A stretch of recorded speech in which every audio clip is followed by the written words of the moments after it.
Skuraj është një nga destinacionet më të bukura turistike të Kuribinit.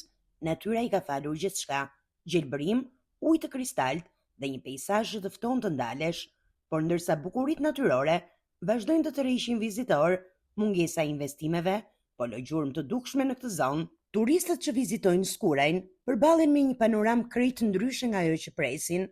Ura Pasarel, e cila shërben si pikë lidhëse dhe një prej atraksioneve të zonës, ndodhet prej vitesh në gjendje të amortizuar. Kavot mbajtëse janë të këputura, ndërsa bazamenti është dëmtuar pothuajse tërësisht, duke bërë kalimin të rrezikshëm. Vizitorët ndalen për të fotografuar natyrën dhe peizazhin manitës, por objektivi i aparatëve të tyre fikson dhe një realitet që bie në kontrast me potencialin turistik të zonës. Banorët thonë se prej vitesh kanë kërkuar ndërhyrje nga institucionet, por investimet kanë munguar.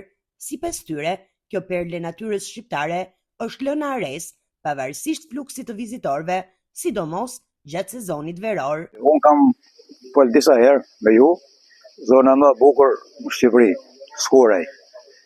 E pa mund me kush ka lënë Skuraj e lartë, të mos bjerë prej e këtij emisioni, se bukuria kaq bukur që ka kjo zonë. Tuj, shumica janë tuj, po pjesa e madhe janë edhe shqiptarë, po shumë janë e dominojnë tujt.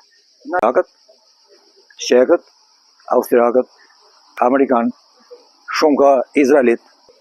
Ato ku vizitojnë vendet tona kaq bukura, ato magneten se si ka mundësi të jenë vende kaq bukura. Po në anë tjetër ato kanë edhe shqetësimet e tyre. Se na boll i presim këtu ke lokali ku jam unë, se lokali jam Moskvi. I presim me buzëqeshje, me dashurësi, çmimet i kena komplet të arsyeshme.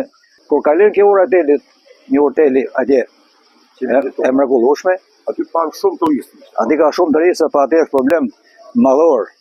Ura është komplet e shkatruar jashtë funksionit, amortizuar. Unë rregulloj me kanë por nuk kam mundësi unë. Disa herë ti ke financiare, disa herë kam rregulluar. Po është e pamundme se unë të merrem me urën. I kam bërë thirrje, edhe bashkisë, edhe gjithë. Deri më sot nuk kanë marrë asnjë lloj mase. Ashtu turpi zoti. Ajo urë do një investim 3.000 euro. Me të ras edhe vjen nga një rrjet.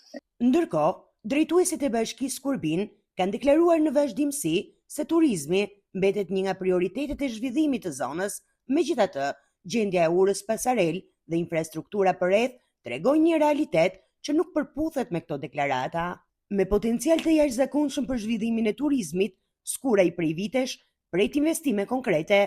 Deri atëherë, vizitorët do të vazhdojnë të admirojnë mrekullitë e natyrës, por dhe të përballen me pasojat e mungesës së kujdesit ndaj një prej perlave turistike të Kurbinit.